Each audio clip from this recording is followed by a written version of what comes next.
few days of positive temperatures and a ton of rain every day.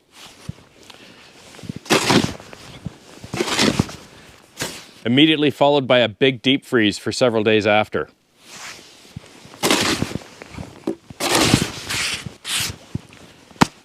That's hockey rink material. And if I was a younger man, I'd throw my skates on and I'd prove it to you. It is glare sheer ice right from here all the way out to the concession road. Trust me, I drove in with the pickup. And we've got a good 5-6 inches on top. And it's been sitting down in -15 to -25 degree temperatures the last couple of days. I know a lot of you right now, you're shaking your head saying, GP, don't do it. Just don't do it. I'm gonna do it. So let's see what happens if I take this powder off of that sheer ice. And remember, it's not porous, it's not cracked or bumpy, it's like glass.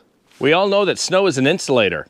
So this ice has been sitting under 5 or 6 inches of powder for a couple of days now, which means it doesn't have the benefit or the exposure to the warmer air above or the sunny breaks and periods we've had the last few days. So I'm gonna clear it. And we're gonna test the efficacy of these Aquiline Talon chains with the studs on them. I purposely left the spreader on the back. That spreader weighs under 100 pounds. I can actually lift it myself, and there's nothing in it right now. I may need sand later though. That means I've got no ballast to speak of on the back of this tractor. I've got the 550-pound blower in the front, and we're gonna see if these bad boys actually can get me up on glare ice, up those 2 hills and through the driveway without getting stuck. We're gonna conduct an experiment. Hope you'll stick around.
So let's take a look at what we've got so far.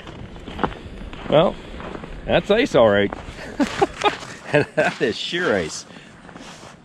But as you can see, you look down the driveway here, I've got a little bit of snow left on top of that ice, and hopefully you can see it as clearly as I can, but you'll notice that I've got just a tiny layer of snow on top of it left. You can see down in the distance, there's the 5-6 inches or a little bit more in this part of the driveway, and that's probably just from windrows.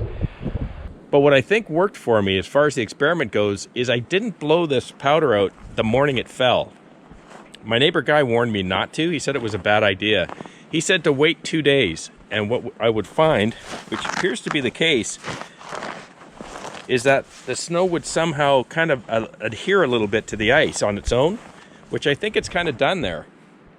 In addition to that, many of you have told me over the last few winters that when you get into icy conditions like this, you fire up the tractor and you just drive it up and down your driveway with the chains on, and it leaves all these pock marks here in this little bit of snow in this top layer of ice, and then that will freeze and become brittle or crispy, and that gives you your traction. I decided this year for the first time not to drop my skid shoes to the lowest position. I decided to leave them in the middle position. There's only 3 adjustments, and I decided to leave it in the middle. Although that's going to give me a little extra base, I think in conditions like this it works out really well because I'm not scraping it right down to the ice. I'm leaving that little bit, maybe ½ inch, maybe even an inch in some places. And that gives me enough snow with all the tread marks and the marks from my Aqualine Talon chains. I think that'll give me all the traction I need now. The second part of my test, no ballast to speak of on the back of this tractor, and I was able to blow snow up that steepest hill on my driveway with any problem at all on that icy slope. She grips in nice. These studded chains, worth every dollar. Well, my friends, the wind's kicking up really bad. I have no idea where that snowfall came from. It wasn't supposed to snow anymore today. Think about your driveway and your property. You're always learning new things. How better to plow it or to look after it or to grade it in the summertime. Each time you do it, you learn a little bit more. Thanks for sticking around. I hope you enjoyed it. Have a wonderful week with your families. Please be kind to one another. I'm Gord Potter, and you've been watching GP Outdoors. I'm going to finish this up. Cheers.